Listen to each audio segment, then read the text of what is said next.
नमस्कार देवियों सज्जनों, आज एक बार फिर से नया वीडियो लेकर आपके सामने हाजिर हूँ। आज का वीडियो बहुत ही इंपॉर्टेंट है और वो है कि हमें कौन सी वैक्सीन लेनी चाहिए। बहुत लोगों के दिमाग में सवाल आ रहा है कि कौन सी वैक्सीन बेस्ट है, हमें कौन सी वैक्सीन लेनी चाहिए और वो ही वैक्सीन क्यों लेनी चाहिए। जैसा कि आप सबको पता है कि हमारे देश में 3 वैक्सीन मिलती है, कोविशील्ड, कोवैक्सीन और स्पुतनिक 5। तो इसमें से कौन सी बेस्ट है, वो क्यों है, वो आज हम सब जानने वाले हैं। लेकिन उसके पहले मैं आप सबसे रिक्वेस्ट करता हूं कि इस चैनल को सब्सक्राइब कीजिएगा, इस वीडियो को लाइक कीजिएगा, शेयर कीजिएगा, क्योंकि जो लोग कंफ्यूज्ड हैं उन्हें एक सॉल्यूशन मिल जाए।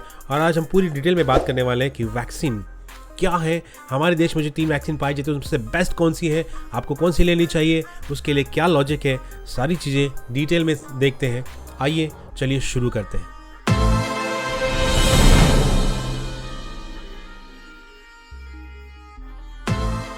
आज अगर पूरी दुनिया की वैक्सीन देखे जाए तो ये कुछ वैक्सीन आपके सामने है। कोवावैक्स वैक्सीन जो आपको सबसे पहले दिख रही है, यूएनओ का ये प्लान है कि इस वैक्सीन को खरीद कर अफ्रीका के गरीब देशों में मुफ्त में बांटा जाए ताकि वहाँ के लोगों का वैक्सीनेशन किया जाए। जो 2 नंबर और 3 नंबर की वैक्सीन है, मॉडर्ना और फाइजर, ये काफ़ी बहुचर्चित वैक्सीन है, काफ़ी नामवंत वैक्सीन है और ये वैक्सीन यूएस में की जाती हैं। अमीर देश इस वैक्सीन को अफोर्ड कर पाते हैं और ये काफ़ी भारी मात्रा में यूएस में यूज़ की जाने वाली वैक्सीन्स हैं और इसका रिजल्ट्स बहुत अच्छा है। जो एस्ट्राजेनिका, आपको 4 नंबर पर जो वैक्सीन यहाँ पर दिख रही है, एस्ट्राजेनिका, ये ऑक्सफोर्ड यूनिवर्सिटी ने बनाई हुई वैक्सीन है और इसका उत्पादन इंडिया में पुणे में सीरम इंस्टीट्यूट करता है, जिसका नाम हम कोविशील्ड के नाम से जानते हैं। और एक वैक्सीन जो काफ़ी फेमस है वो जॉनसन एंड जॉनसन। तो ये सारी वैक्सीन्स अभी सबसे प्राइम अवेलेबल है और इसमें और एक नाम जुड़ गया है जिसका नाम है स्पुतनिक। और हमारे देश की सबसे स्वतंत्र और सबसे स्वदेशी वैक्सीन जिसका मैन्युफैक्चरिंग हमारे देश में हुआ है उसका नाम है कोवैक्सीन। तो आइए उन सब वैक्सीन के बारे में आगे जानते हैं। ये वैक्सीन भारत बायोटेक द्वारा हैदराबाद में बनाई जाती है। ये पूर्ण तरीके से स्वदेशी वैक्सीन है जिसमें हमारे इंडियन साइंटिस्ट ने इसको खोज किया है।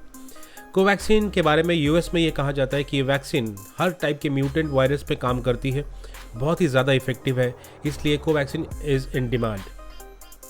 अब बात करते हैं कोविशील्ड की। कोविशील्ड ये बेसिकली एस्ट्राजेनेका वैक्सीन का नाम इंडियन वर्जन है जिसको सीरम इंस्टीट्यूट में बनाया जाता है और इसका प्रोडक्शन मास तौर पे हो रहा है। दिन के कम से कम 7 करोड़ वैक्सीन बनाई जाती हैं और मैक्सिमम आज हमारे देश में यही ज़्यादा अवेलेबल है और यही यूज़ की जा रही है। उसके बाद एक लेटेस्ट वैक्सीन जो स्पुतनिक वी, जो रशियन वैक्सीन है, इसका नाम स्पुतनिक, जो हमेशा साथ रहने वाला, स्पुतनिक का मतलब होता है हमेशा साथ रहने वाला, और रशियंस को इस शब्द पे बहुत ज़्यादा भरोसा है, इसलिए इन्हें वैक्सीन का नाम स्पुतनिक दिया है। स्पुतनिक वैक्सीन सबसे फास्ट डेवलप की गई, सबसे फास्ट खोज की गई वैक्सीन है और कहते हैं कि इस वैक्सीन का जो इफेक्टिव रेट है, एफिकेसी रेट, वो सबसे ज़्यादा है, ऑलमोस्ट 91% है। तो ये एफिकेसी रेट होता क्या है, कौन सी वैक्सीन कितनी इफेक्टिव है, कितनी असरदार है, वो हम सारी चीज़ें समझने वाले हैं, तो इस वीडियो को आखिर तक ज़रूर देखिएगा। अब सबसे पहले हम बात करते हैं कोविशील्ड की। कोविशील्ड ये RNA टेक्नोलॉजी पे बनाई गई वैक्सीन है। RNA DNA वैक्सीन क्या होते हैं, क्या टेक्नोलॉजी होती है, मैं आपको एक अलग वीडियो में ज़रूर समझाऊंगा। ये क्या करती है, जब अंदर बॉडी के अंदर जाती है तो जो स्पाइक्स होते हैं वायरस के, उनको बंद करने के लिए एंटीबॉडीज़ बनाती हैं।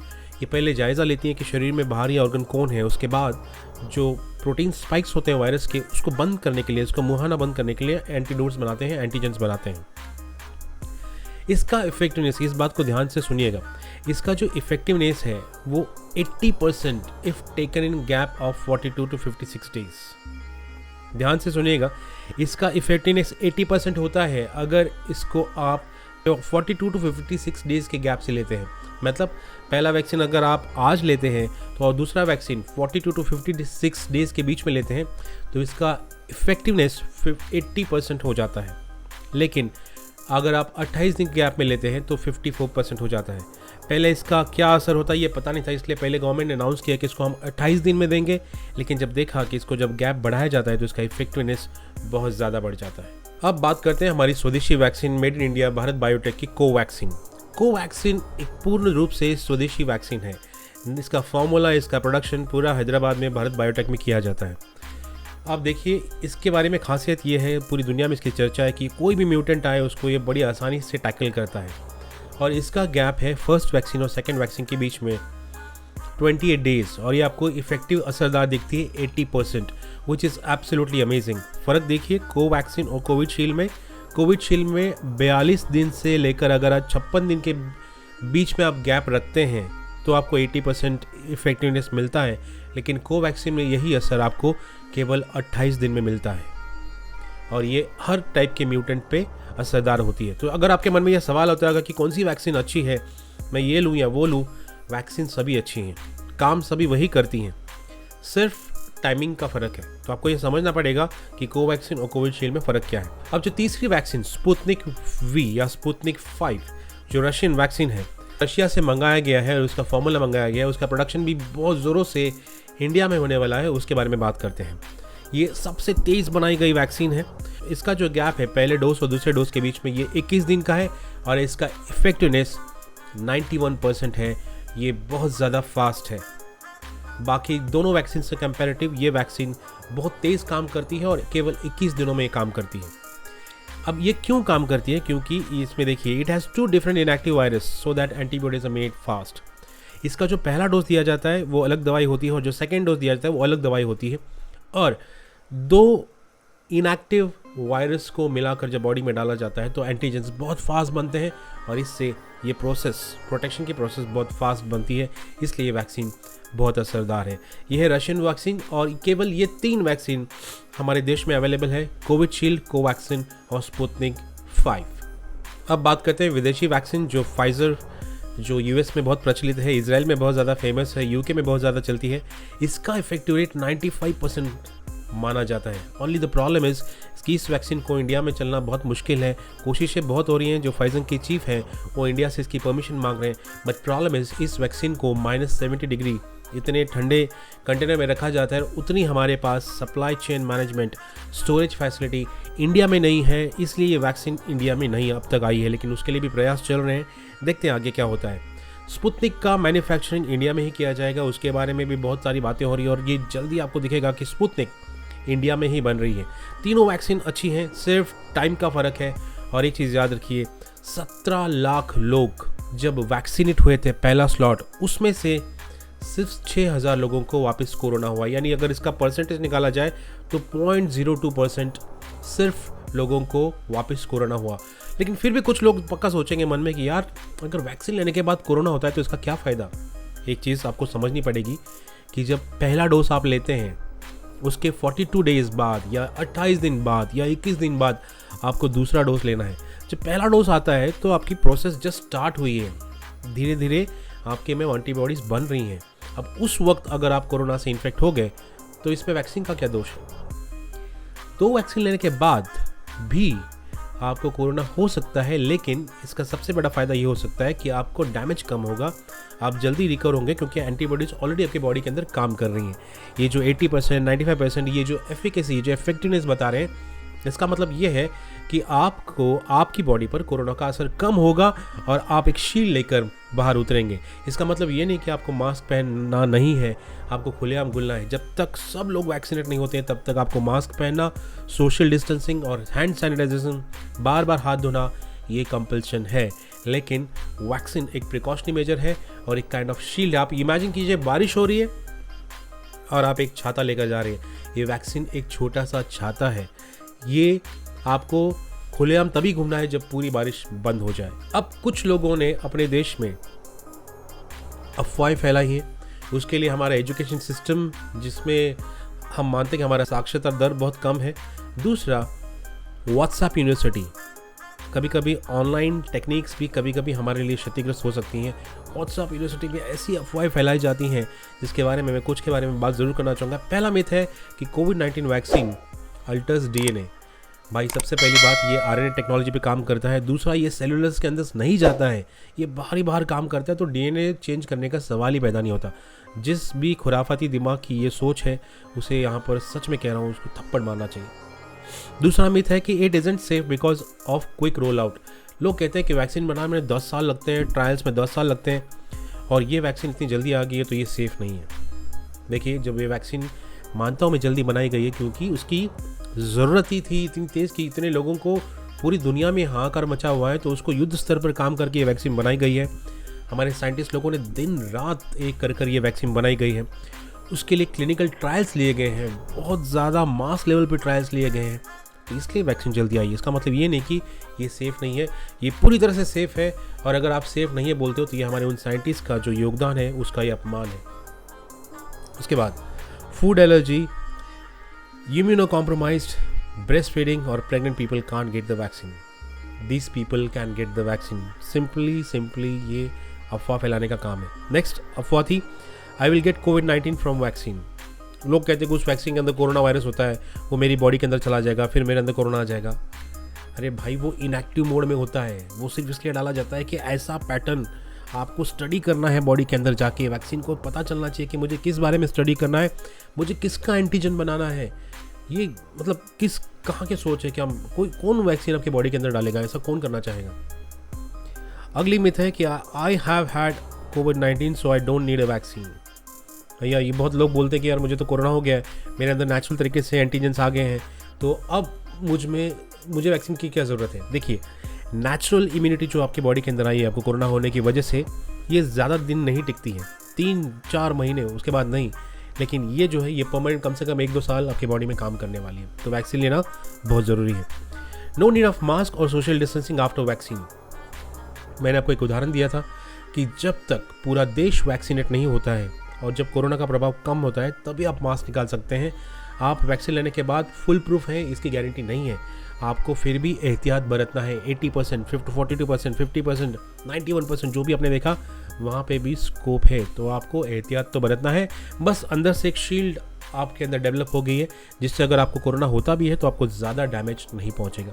तो ये थे मिथ। और एक सबसे बड़ा मिथ है, लोग कहते हैं कि 5G स्टार्ट हुआ इसकी वजह से कोरोना आया। अब ये लॉजिक मुझे आज तक नहीं समझ आया कि 5G से कोरोना कैसे हो सकता है। 5G की टेस्टिंग हुई थी, बहुत ही छोटे से इलाके में हुई थी, कोविड से बहुत पहले हुई थी, और अब उसकी वजह से कोरोना ना, मतलब ये क्या लॉजिक है। गवर्नमेंट आपको चिल्ला कर बोलती है कि वैक्सीनेशन लो, मास्क पहनो, सोशल डिस्टेंसिंग पालो, वो चीज़ हमें नहीं समझती। लेकिन हमें ये चीज़ें बड़ी जल्दी से समझ में आती है कि यार 5G की वजह से, जैसे यहाँ के सब टेलीकम्युनिकेशन इंजीनियर बैठे हुए हैं यहाँ सब, 5G की वजह से कोरोना आ गया। लॉजिक तो बताओ, साइंटिफिक चीज़ें समझो। ये जो अफवाहें हैं, ये जो बिलीफ हैं, ये सब 2 मिनट के लिए बाजू रखो, ये वो वक्त नहीं है अभी। So I totally condemn this allegation. ये र्यूमर जो है ये टोटल बेसलेस है कि 5G की वजह से कोरोना सा आया है। This is ridiculous. और हमने सब कुछ करके देख लिया है। उसके बाद एक चीज़ नतीजे में मैं पहुंचा हूं और मैंने ये सोच लिया, और मेरा ये मानना है कि वैक्सीनेशन ही इस त्रासदी का सबसे बड़ा सॉल्यूशन है। क्योंकि लॉकडाउन, सोशल डिस्टेंसिंग, मास्क ये ठीक है, लेकिन अगर मास लेवल पे आपको बहुत जल्दी रिजल्ट चाहिए तो वैक्सीनेशन सबसे अच्छा उपाय है। और कुछ देशों ने करके दिखाया है। फॉर एग्जाम्पल इजराइल ने अपनी पूरी जनता यानी 70% को वैक्सीनेशन दिया है। फाइजर शॉट्स उन्होंने वैक्सीन दी है, और आज वैक्सीन देने के बाद उन्होंने एक बहुत बड़ा इवेंट किया जिसमें 1.5 लाख लोग आए थे। सेलिब्रेशन इवेंट जिसमें कोई सोशल डिस्टेंसिंग नहीं पाला उन्होंने, कोई मास्क नहीं पहना, और फिर भी कोई भी केस सामने नहीं आया। वैक्सीनेशन का इतना बड़ा जादू हो सकता है। 1.5 लाख लोग थे कि भगदड़ में 30-40 लोग मर गए। सोचिए, अगर इतने मास लेवल पे लोग एक साथ आने के बाद सेलिब्रेट कर रहे हैं और वो मास्क लेस है, सोशल डिस्टेंसिंग बिल्कुल नहीं कर रहे हैं, फिर भी एक भी केस सामने नहीं आता, ये कितनी अच्छी बात है। ये बेस्ट एग्जाम्पल है कि वैक्सीन क्या कर सकता है। तो आपको वैक्सीन लेना ये आपकी प्राइमरी चीज़ होनी चाहिए आपके दिमाग में। अब एक चीज़ और मैं बताना चाहता हूँ कि मानता हूँ कि वैक्सीन के लिए आपने रजिस्टर कर लिया है, लेकिन आपको शेड्यूल नहीं हो पा रहा है क्योंकि अभी ये इनिशियल फेज़ है, सब लोग वैक्सीन लेना चाहते हैं, भीड़ जम चुकी है, प्रोडक्शन कम हो गया है और डिमांड बहुत ज़्यादा है, सप्लाई कम है। अब आप अगर शेड्यूल नहीं कर पा रहे हैं तो 2 चीज़ें हैं, आपको वहाँ पे रेड कलर में कोविन ऐप में दिखा, कोविन वेबसाइट पर पोर्टल पे दिखा के आ रहा होगा बुक्ड रेड कलर में। तो आपको हर घंटे ट्राई करना है, जब भी ओपन होगा आपको बुक करना है। बुक का मतलब होता है कि या तो वैक्सीन ख़त्म हो गई है या वो आपके इलाके में अभी अवेलेबल नहीं है, बुक्ड हो चुकी हैं। तो आपको सिर्फ उसको कोविन पोर्टल पे ध्यान रखते रहना है, थोड़ा सा पेशेंस रखिए, थोड़ा सा ठंड रखिए, सारी चीज़ें स्ट्रीमलाइन होंगी। जब सप्लाई बढ़ेगी तो ऑब्वियसली डिमांड भी कम होगी। तो सब लोग इत्मीनान रखिए, सबको वैक्सीन मिलने वाली है, तब तक एहतियात बरतिए, घर से मत बाहर निकलिए और जो हमारे प्रोटोकॉल्स हैं उनको फॉलो कीजिए। अब बात करते हैं कोविशील्ड, जो इसकी वैक्सीन पुणे में बनाई जाती है। ये सबसे बेस्ट सॉल्यूशन है। मैं अभी भी कह रहा हूँ कि वैक्सीनेशन से ही हम इस जंग को जीत सकते हैं। आज जो सीरम इंस्टीट्यूट है उसकी कैपेसिटी है 7 करोड़ वैक्सीन्स पर डे, लेकिन ये टारगेट ये है कि इन्हें 10 करोड़ किया जाए जुलाई के एंड तक, यानी आज मई चल रहा है, जून जुलाई 2 महीने और लग सकते हैं, 2 से ढाई महीने और लग सकते हैं कि इसकी कैपेसिटी 10 करोड़ पर डे की जाए ताकि मैक्सिमम लोगों को ये वैक्सीन मिली जाए। लेकिन जो इसके ओनर है अदर पूनावाला, उनका कहना है कि वो एक और प्लांट बनाना चाहते हैं और वो शायद इसलिए लंदन गए और वहाँ पर देखना चाहते हैं कि प्लांट कहाँ बनाया जाए, देश के बाहर बनाए या देश के अंदर बनाए। हमारे देश में एक प्रॉब्लम ये भी है कि आप सब जानते हैं कि आप कुछ नया करना चाहते हैं तो आपकी टांग खींचने वाले बहुत लोग मिल जाते हैं, तो शायद वो बाहर करने का प्लान करें। लेकिन हमारी गवर्नमेंट उनसे टच में है, वो उनको हर तरह से आश्वासन दे रहे कि आप यहीं पे वो प्लांट बनाए, प्रोडक्शन ज़्यादा करें, क्योंकि जब हमारे देश में वैक्सीन बनेगी तो अपने लोगों को जल्दी मिलने के चांसेस हैं। तो हम उम्मीद करते हैं कि ये प्लांट जो दूसरा वाला प्लांट है वो हमारे देश में ही बने और जल्द से जल्द बने। तो देखा आपने कि वैक्सीन का राज क्या है, कौन सी वैक्सीन आपके लिए बेस्ट है। ऐसा कुछ नहीं है, सारी वैक्सीन सेम काम करती हैं। आपको कोई भी वैक्सीन लेनी है, लेकिन वैक्सीन लेनी बहुत इंपॉर्टेंट है, बस टाइमिंग का फ़र्क है, गैप का जो फ़र्क है, एफिशिएंसी बढ़ाने का जो फ़र्क है वो आप पे डिपेंड है। फिलहाल अपने पास चॉइस नहीं है, जो मिलता है सबसे पहले ले लीजिए। लेकिन ये जो ऐसी आपदा है, ऐसी मुसीबत है, ये 100 साल में एक बार आई है। ज़रूरत यह है कि हम सब एक साथ आएँ, एक दूसरे से बात करें, एक दूसरे के साथ रहें, एक दूसरे को मदद करें। और कोई भी मुसीबत हो तो जब भी ऐसी जंग आई है, जब भी ऐसी मुसीबतें आई हैं, मानवता ने इसे हमेशा जीता है। 100 साल में ऐसी आपदा एक बार आती है, त्राही त्राही होती है, लेकिन फिर भी इंसानों ने इसे जीता है। एक ही रीज़न है, हम सब एक साथ थे, एकजुट थे। आज भी हम सब एक साथ हैं और अब तो वैक्सीन आ चुकी है, डरने की कोई ज़रूरत नहीं है। वैक्सीन लीजिए, आराम कीजिए और प्रोटोकॉल्स को फॉलो कीजिए और एक साथ रहिए। Stay safe, stay connected. जाने से पहले एक ही चीज़ कहूँगा, ये वीडियो मैक्सिमम लोगों के साथ शेयर कीजिए ताकि उन्हें पता चले, ये कन्फ्यूजन दूर हो। और till then, stay safe, stay connected, stay home. Thank you so much.